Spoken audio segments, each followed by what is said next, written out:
Buenos días, amigos de Radio Capital 710 AM. Bienvenidos una vez más a su programa Un Minuto con las Artes, la Academia en tu Radio. Esta mañana estaremos acompañándoles con inmenso placer, Quickly Studio en la edición, montaje y administración de redes sociales, Jorge Duque en la producción y coordinación de la estación, y frente al micrófono Susana Benco, Humberto Ortiz, Rafael Castillo Zapata y Álvaro Mata, todos bajo la dirección de Don Radamés Pepe Lebrón. Bienvenidos, querida audiencia, a nuestra cita semanal con la cultura y bienvenidos también, queridos profesores Susana, Humberto y Rafa. ¿Cómo van, muchachos? Hola, ¿cómo están ustedes? ¿Cómo está el clima por allá? Bueno, miren, muy bien, contenta de este encuentro nuevamente y bueno, vamos a conversar. Sí. Mira, por aquí está muy lluvioso en estos días, querida ¿Sí? Susana. Está lloviendo mucho, mucho. Yo me he mojado ya varias veces, pero está muy bien. Está muy rico como siempre en Caracas. El clima es maravilloso. No me quejo por aquí. Bueno, muy contento. Muy saludo a todos los que escuchan. Bienvenidos una semana más a nuestro programa La Academia en tu Radio. Placer tenerlos aquí y un saludo al visitante nuevo que ya conocerán. Bueno, como siempre, nuestro querido Humberto, optimista, a rajatabla. Llueve, truene, relampaguee, para él siempre el día es una maravilla y nos contagia con ese entusiasmo, aunque a veces nos cuesta un poco. Pero bueno, aquí estamos y la alegría de estar juntos siempre reanima nuestro día y comenzamos nuestra mañana con muchas esperanzas de que la vamos a pasar muy bien durante esta hora, conversando con un artista muy peculiar en el contexto del arte contemporáneo que solemos disfrutar en nuestras galerías habituales. Pues sí, con ese ánimo que tenemos en Un Minuto con las Artes de revisar todos los recovecos del arte venezolano, de todo lo que está pasando en la actualidad del arte venezolano y más allá. Tenemos esta mañana con nosotros a Jorge Dager, artista visual hiperrealista, maestro del hiperrealismo venezolano, ¿por qué no decirlo? Jorge se inicia en las artes plásticas bajo la guía del pintor José Mohamed, de quien aprendió la técnica y el oficio de la pintura y también la admiración por los grandes maestros flamencos y del Renacimiento, que serían parte fundamental de sus trabajos posteriores. Adicionalmente a la pintura, Jorge incursiona en la orfebrería, la escultura en mármol, la talla en madera y el esmalte sobre metal. En 1994 expone su primera individual, Natura Morta, hiperrealización del objeto, en la Galería Díaz Mancini, a la que seguirían poco más de una decena de muestras. Y bueno, será en el 2002 cuando su obra es valorada por un grupo de críticos de arte de la Unión Europea, quienes le otorgarán el Premio Internacional de Bellas Artes Salvador Dalí en Praga, en la República Checa, por su obra La Gran Naranja. En el año 2012 se une a la International Solidarity for Human Rights con la ejecución de su obra Libertad, que se encuentra en el Miami-Dade College y forma así parte de la Ruta de los Derechos Humanos. Recientemente Jorge presentó en la estancia en la Floresta su muestra Jorge Dager Antológica 1991-2025. Bueno, sobre hiperrealismo conversaremos esta mañana con Jorge Dager, a quien damos la bienvenida a Un Minuto con las Artes. Bueno, muchísimas gracias a ustedes por la invitación. Para mí es, por supuesto, un honor estar con su enorme audiencia y, por supuesto, con todos ustedes que, bueno, son personas muy valoradas aquí en el arte en Venezuela. Ah, Hola, ya recordé quitar el micrófono. ¿Cómo estás, Jorge? Bien, Mira, Susana, ¿y tú qué tal? gracias. Yo comienzo con varios temas que tengo anotados porque veo que además de realismo, hiperrealismo, que me encantaría que conversemos, hay otros aspectos que me han llamado la atención eh, leyendo entrevistas que te han hecho, viendo también algunas otras que te han hecho en video, en fin. Eh, y más o menos condensé varios aspectos que me interesan en tu trabajo y que me parece que sería interesante en esta conversación. Ok, Por ok. un lado, sí, por un lado, el apego y el análisis que haces de obras clásicas, incluso de meterte en la piel del otro, pintando como lo hicieron los académicos, y la razón por la cual tú lo haces. Eso me pareció interesantísimo. Ver como el otro, pasar por la experiencia del otro para poder dominar los recursos técnicos y expresivos de maestros que son escuela al final, ¿no? Eso por una parte. Eso a ojos de hoy, en el arte contemporáneo de hoy, pues llama mucho la atención como método formativo y sobre todo para internalizar formas de ver. Eso me llamó mucho la atención.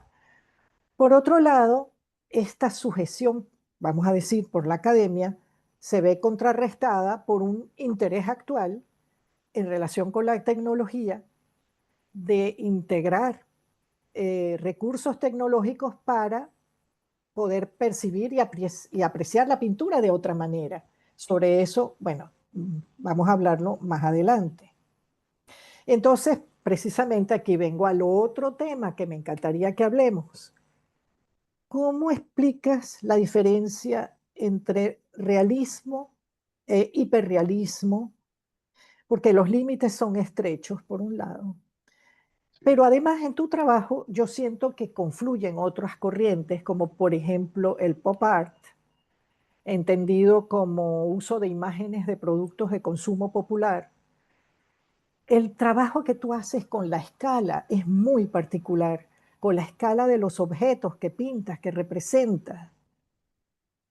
Me parece que además le da una expresión y un distintivo muy personal que distingue a un arte realista. No voy a decir, no es el adjetivo correcto, solamente representar una realidad tal como es. Hay también como una exaltación o exageración de esa realidad, es así como lo veo en cuanto al tema de la escala. Y luego viene, además de estos conceptos de realidad, hiperrealismo, el concepto de realidad aumentada con el uso de la tecnología. Entonces, estamos hablando de varias categorías de realidad y a mí me encantaría que nos aclararas todo eso. Ok, Bueno, bueno, perfecto. Está empecemos buena, por ahí. la lista está muy buena. Sí, es larga, yo sé. Mira, Susana, bueno, empezando por lo primero que tú comentaste.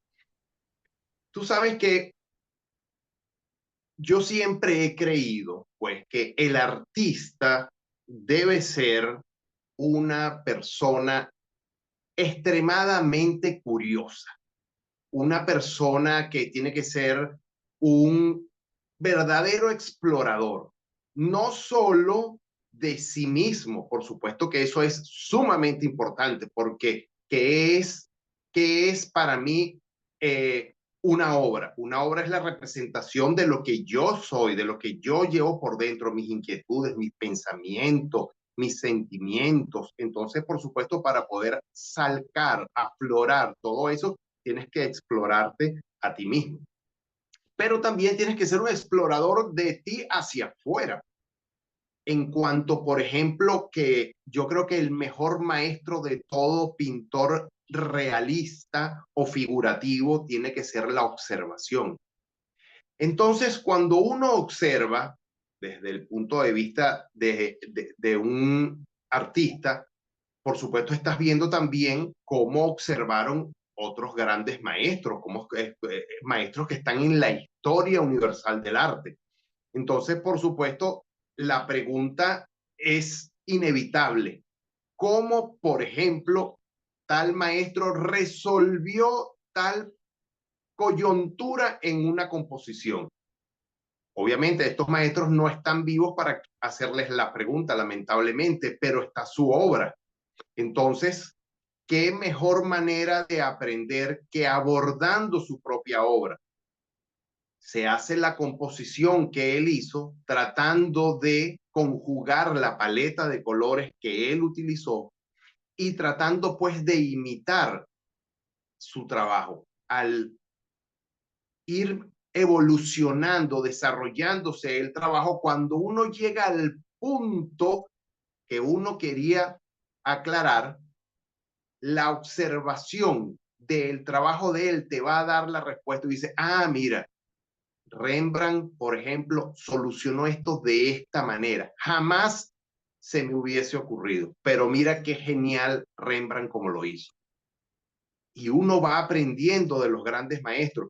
En el camino uno quiere, o la idea principal uno quiere, yo quiero llegar a ese punto para saber cómo él solucionó eso, pero en el camino uno también va aprendiendo otras cosas, porque uno dice, ah, pero mira aquí como Rembrandt utilizó este tono que está acá, que no es el que yo hubiese utilizado. Entonces también uno se pone a pensar, ah, pero ¿por qué utilizó ese tono?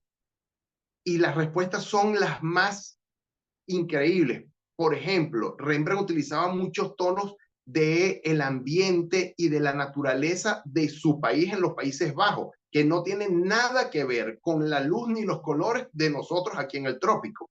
Entonces, empiezan a salir unas cantidades de respuestas a preguntas que tú ni siquiera sabías que tenías, y entonces a través de ese ejercicio o de esos ejercicios de imitar, de tratar de meterte en la vista, en la mente de esos grandes maestros, uno aprende, pero muchísimo en verdad, y es algo que yo lo hago de manera recurrente, pues para apoyarme en la sabiduría de los grandes maestros de la historia.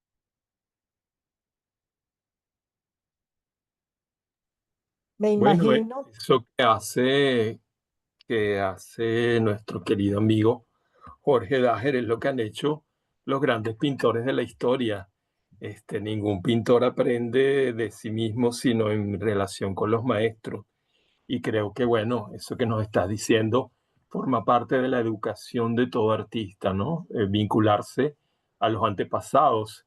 Y bueno, en tu caso, la elección de esos antepasados también estás nombrando autores de una altura enorme, es decir, que esos sean los maestros de tu trabajo, ya pudiera indicar la naturaleza de tu pasión por la pintura y bueno, por el respeto también a la tradición, porque una de las Claro. cosas que caracteriza tu trabajo es que en un contexto donde lo que priva es sobre todo, digamos, el arte conceptual, el arte abstracto, en líneas muy generales, obviamente, tu obra resalta precisamente por su calidad realista o hiperrealista, como se está diciendo, donde trabajas una zona de la pintura que de alguna manera ha quedado relegada, en cierto sentido, por la historia del arte contemporáneo, sobre todo el que es más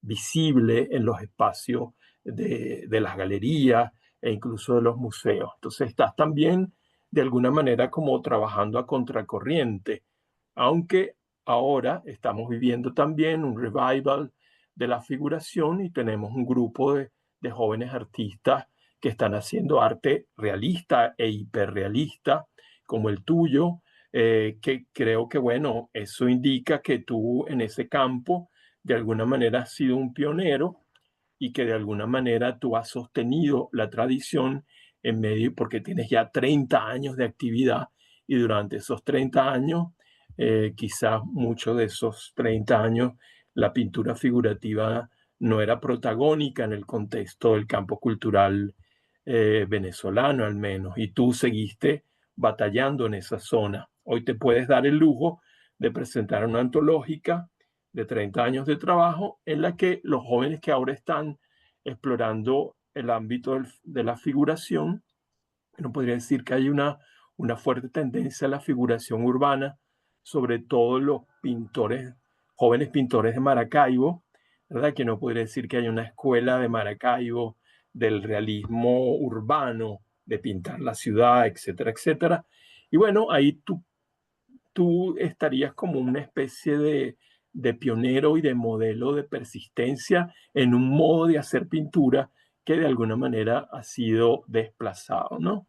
Eso nos indica también el trabajo que haces como maestro. Tú sigues a los maestros, aprendes de los maestros. Y nos dices que tu principal maestro fue José Mohamed. Y tú nos podías hablar de él. ¿Quién era él? ¿Y qué fue lo que aprendiste de él? ¿Y por qué no aprendiste con él y no fuiste a la Escuela de Artes Plásticas, por ejemplo? ¿Cómo fue cómo fue tu Bueno, formación? ¿Cómo fue tu no, formación? Rafael, esa es una pregunta bastante, con una respuesta bastante peculiar, ¿sabes? Porque eh, yo fui un niño que desde muy corta edad siempre tuve esta inclinación hacia las artes plásticas.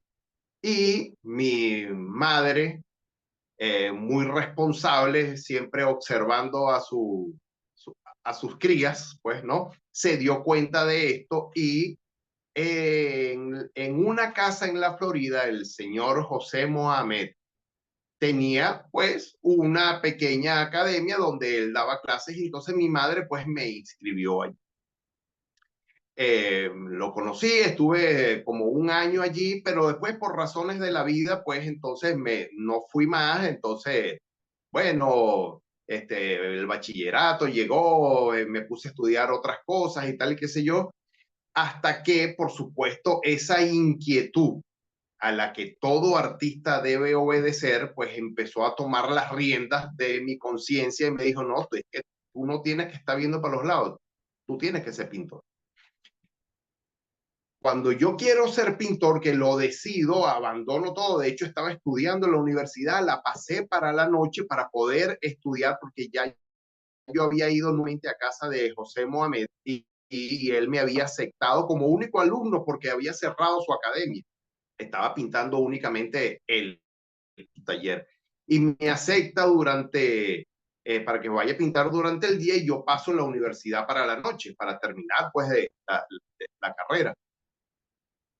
Pero entonces al mismo tiempo, la sociedad te dice, bueno, pero tú tienes que tener un título de lo que tú vas a hacer en la vida. Entonces anda a la universidad tal, aquí en Caracas, para que estudies arte como realmente es. Y efectivamente, pues así lo hice. Fui y me hicieron, junto con el grupo de personas que querían estudiar allí, una cantidad de exámenes fuertes y lógicos, además, que tenían perfectamente todo que ver. Pero el último examen, Rafael, fue, eh, eh, eh, tenías que llevar trabajos que tú ya habías hecho, pues, y defenderlos ante un jurado que, además, ese jurado iban a ser tus maestros, ¿no? Y cuando estamos allí en el habla de los trabajos, un profesor me dice, bueno, pero ¿cómo tú pintaste tal cosa? Y yo le digo, bueno, eso lo pinté con una técnica que se llama el espumato, veladura, muy utilizada en el Renacimiento. Yo siempre con mis tendencias sumamente clásicas, ¿no?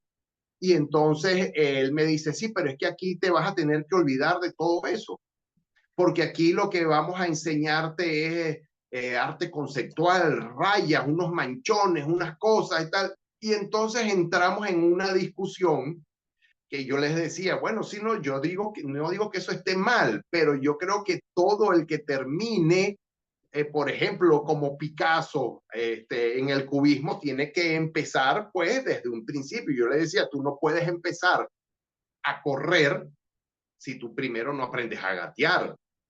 Y el figurativo es la base de todo, porque nosotros vivimos en un mundo figurativo. El artista nace imitando lo que ve, su entorno, los sentimientos que tiene con relación a lo que ve. Entonces tú no puedes tratar de expresar algo con unos manchones si todavía no has hecho pero ni un dibujo de palito. Entonces nos enfrascamos pues en ese toma y dame. Al final yo les dije a ellos, bueno, les agradezco mucho, pero yo no voy a estudiar aquí aunque ustedes me acepten. Agarré mis cachachas y me fui. Me aceptaron, pero mantuve mi palabra, no fui. Y pues seguí de la mano de este gran artista José Mohamed, un artista venezolano de Guacara. Lamentablemente ya falleció.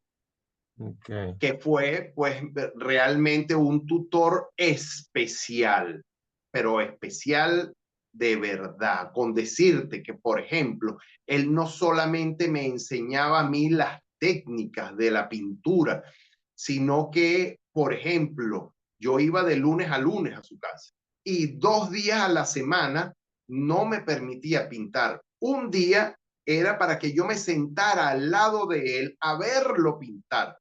Y él me decía, mira, aquí tengo este dilema, mira cómo lo voy a resolver, mira el color que voy a poner aquí. Me daba ese tipo de escuela maravillosa.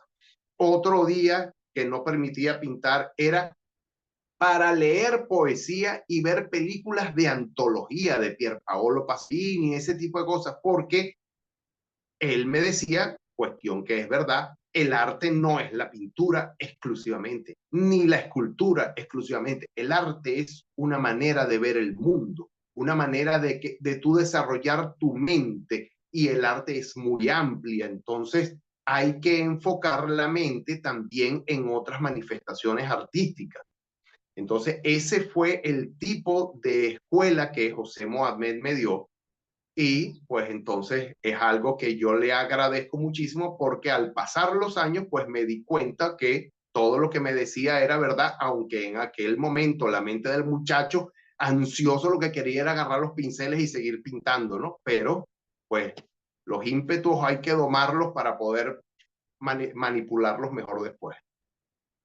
Claro, excelente. Bueno, hay que recortar la conversa para el intermedio que pide la estación radial, pero vamos a continuar luego de esta breve interrupción.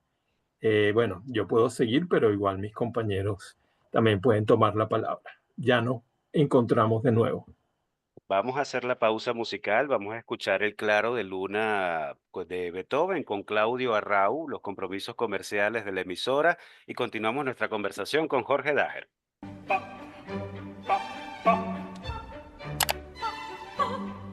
Regresamos, amigos oyentes, después de haber escuchado El Claro de Luna de Beethoven con el gran Claudio Arrau y los compromisos comerciales de la emisora, y continuamos nuestra conversación con Jorge Dager. Humberto.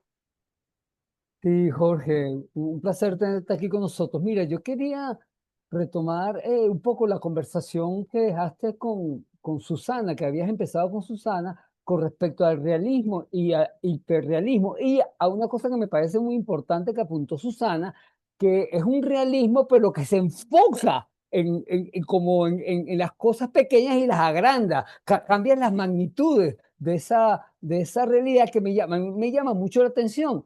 Y te voy a hablar justamente de la Gran Naranja, ¿no? Que haces ese close-up a una naranja envuelta en plástico. Y eso está claro y evidentemente se ve claro que es una naranja con un plástico encima. Pero ahí voy al punto que me interesa. Al hacer ese acercamiento, de alguna manera el cuadro se convierte en un manchón amarillo cubierto con como unos rayones de luz, que es pura pintura.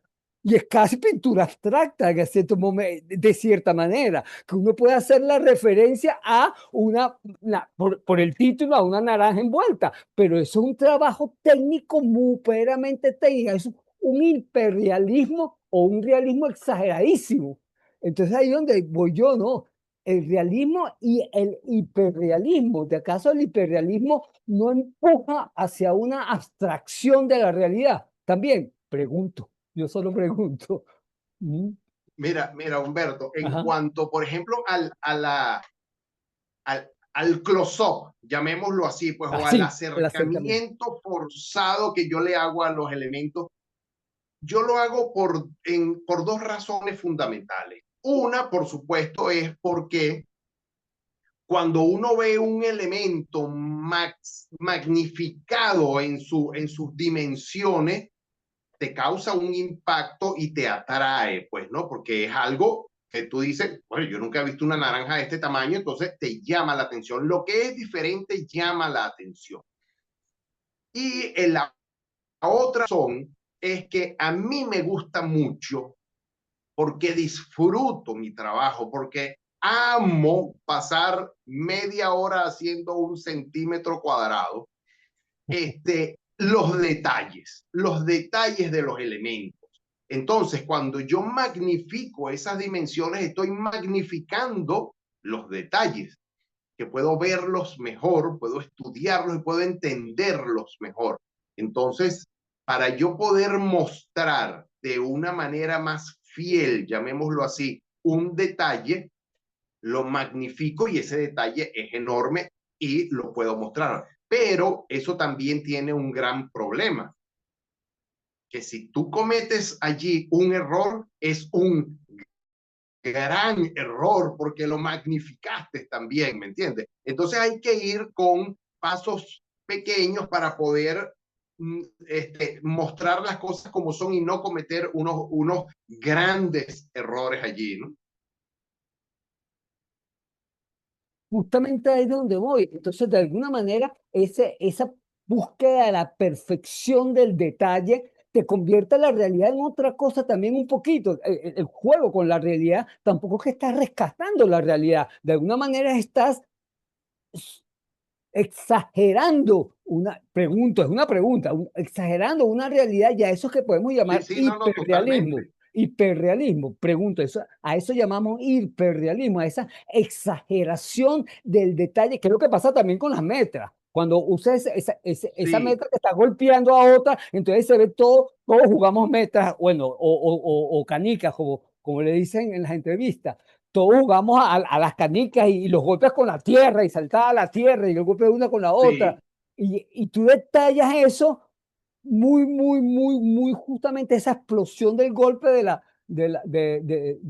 la canica, y lo detallas muy si se convierte como en otra, casi hasta en una metáfora de algo que no sabe exactamente qué es, que ya no es la sí, claro, metra porque la que está interesando, sino otra cosa, a lo que voy. claro, porque en ese caso particular o en esa obra en particular, tú sabes que, bueno, tú lo sabes muy bien, el artista quiere, planifica su obra para mostrar algo, para expresar algo. Y entonces allí, aunque obviamente la protagonista es la metra que sale catapultada por el golpe de la otra, que en cierto modo yo busco que se sienta como que se va a salir del formato, pero la metra no es la protagonista, es el hecho del impacto que es la protagonista, el impacto, el choque que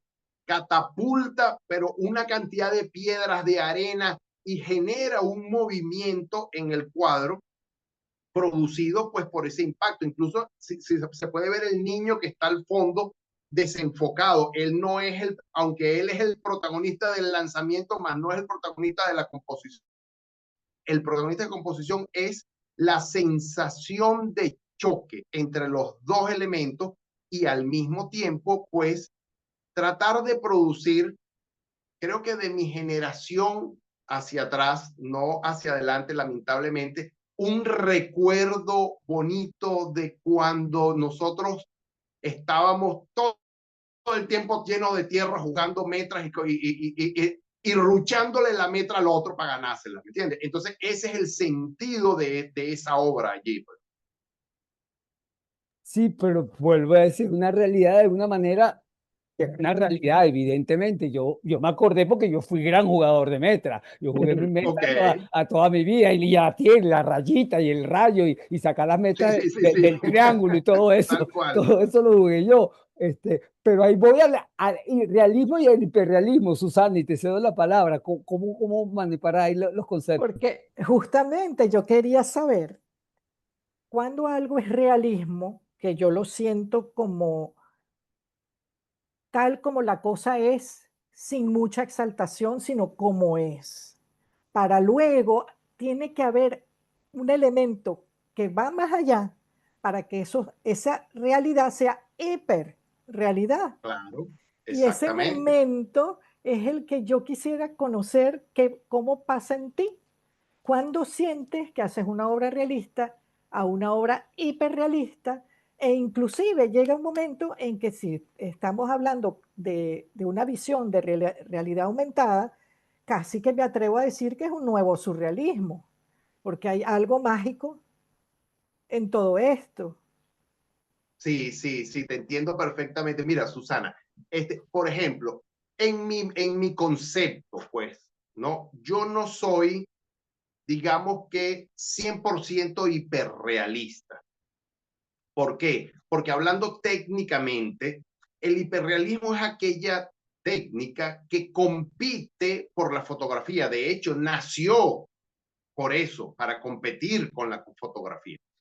Entonces, el hiperrealismo, aunque lo toco un poco en algunas obras, no me gusta hacerlo en un 100% porque el hiperrealismo encasilla, encajona a el artista, no te permite hacer nada que no esté en el modelo, no te permite libertad, no te permite expresar algo espontáneo, a lo mejor en el momento que tú no lo tenías pensado, sino que te surge en el momento porque puede ser un recuerdo que te vino, por ejemplo, si seguimos hablando del tema de las metras de la canica.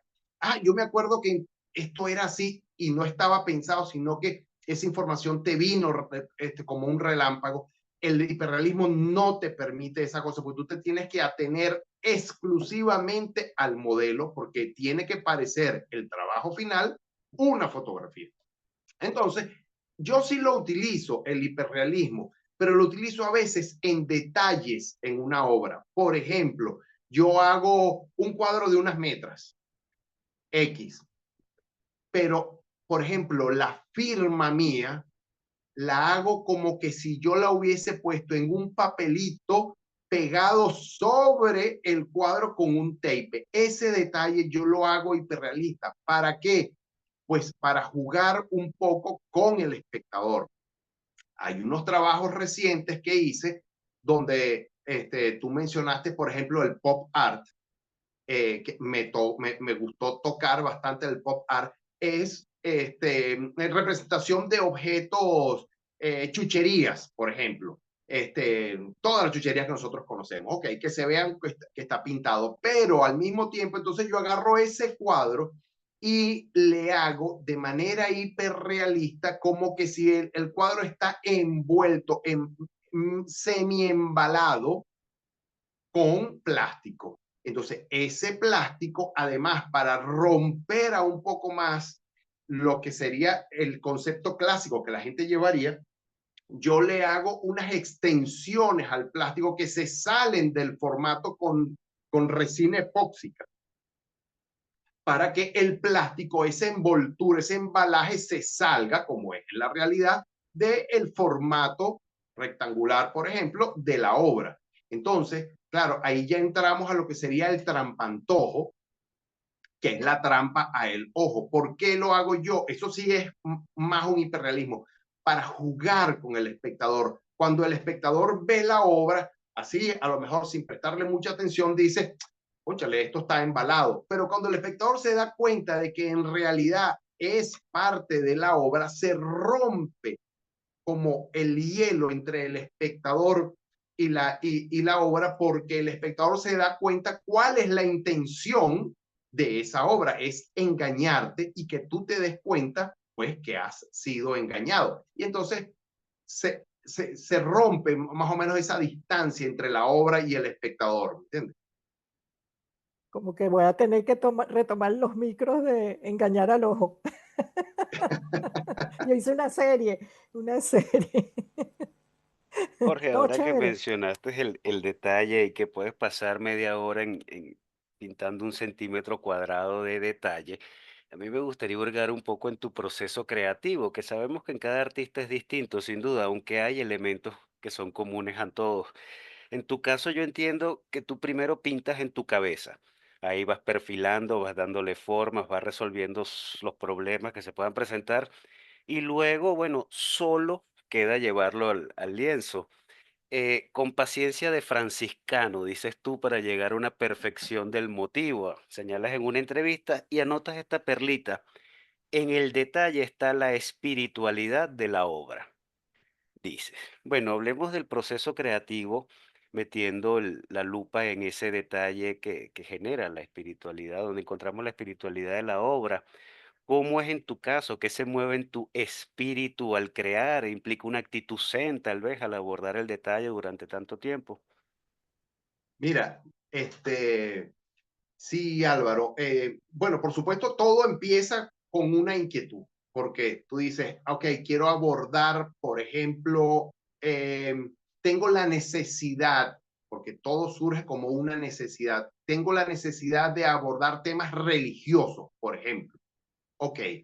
Y entonces, ok, la figura que quiero hacer es San Miguel Arcángel. Empieza enseguida la mente pues a buscar imágenes de San Miguel Arcángel. La parte investigativa es sumamente importante. Por ejemplo, yo me pongo la Biblia. ¿Quién es San Miguel Arcángel? ¿Por qué él es así? ¿Quién es? ¿Qué hizo? ¿Por qué lo caracterizan de esa manera? A buscar toda la información sobre San Miguel Arcángel, como alimentando mi cerebro de toda esa información. Cuando yo tengo ya más o menos la información, sin haber realizado ni siquiera una raya ni un boceto, yo tengo una técnica que no sé si será muy particular, pero me ha funcionado bastante, que es en el momento en que yo me voy a dormir. Ya yo estoy arropado, oreja en almohada. Y empieza el consciente a dormirse y el subconsciente empieza a aflorar. Hay una línea media en la que a mí me gusta estancarme, que es una línea en la que el consciente, aunque se ha ido durmiendo, todavía lo manejo y el subconsciente está un poco más vivo. En esa línea, Álvaro, no existe el quehacer del día a día. Entonces, la mente vuela, trabaja de una manera sumamente veloz y mucho más inteligente.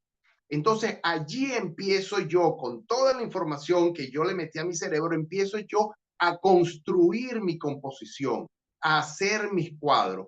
Cuando ya tengo la composición, algo que a lo mejor si me pongo a hacerlo en un blog me demoro una mañana, ahí me demoro 5 minutos. Y al tener ya la composición hecha, como el tiempo vuela en esa especie de dimensión, empiezo a pintar yo ya de una vez. Y todos los problemas que se me van a presentar cuando yo esté parado frente a mi caballete con el pincel en la mano, y ya todos esos problemas yo los resolví la noche anterior porque ya yo pinté ese cuadro, yo simplemente me lo estoy copiando de lo que yo ya hice. Entonces, es mucho más rápido, es mucho más sabroso y es mucho más, sobre todo para mí, emocionante, porque es como que voy a ver una película que ya vi, eso yo ya lo hice en mi mente, entonces simplemente voy a ejecutar, no voy a resolver problemas, voy a disfrutar lo que voy a hacer porque yo ese examen ya me lo sé, ¿entiendes? Más o menos eso. Claro, la explicación que nos da Jorge de eso que podríamos llamar duerme vela, lo que está entre el dormir y el no haberse dormido todavía, esa franja fronteriza es precisamente la que exploraron los surrealistas como el lugar donde se revelaba la imagen, donde surgía la imagen inconsciente. Y claro, lo que nos está diciendo combina con la reflexión de Susana de que si ese hiperrealismo del que al que se te vincula y del que tú no estás tan seguro, ya nos damos cuenta que quizás es una exageración llamarte hiperrealista, pero en ese Sí. hiperrealismo resuena también el sobrerealismo del surrealismo. Es decir, los surrealistas también trataban de ampliar la realidad a las zonas de lo onírico, de lo fantástico, de lo maravilloso. Y entonces, paradójicamente, podríamos concluir la entrevista diciendo que el gran hiperrealista, el gran realista venezolano de nuestras últimas décadas es en realidad un gran surrealista.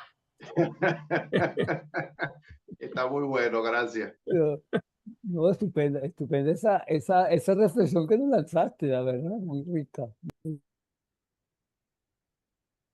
Bueno, Querido Jorge, queridos profesores, nosotros hemos llegado al final de nuestra conversación. Revelador esta última anécdota de Jorge, ¿no? De cómo crea. Creo que cada uno de nosotros podemos revisar también nuestras propias duermevelas para ver lo productivas, entre comillas, que pueden ser. Agradecidísimo, Jorge, por habernos acompañado esta mañana. No, agradecido yo a ustedes y por supuesto a todo este panel de amigos maravillosos que hacen que el tiempo corra tan rápido que, bueno, lo que provoque seguir hablando. Seguro. Así Vale, un mismo es. placer para nosotros. Son una hora que es un minuto. Sí, Exactamente. tal Una cual. falacia. Sí. Muchísimas gracias, Jorge. Gracias, Jorge. Gracias a sí. ustedes.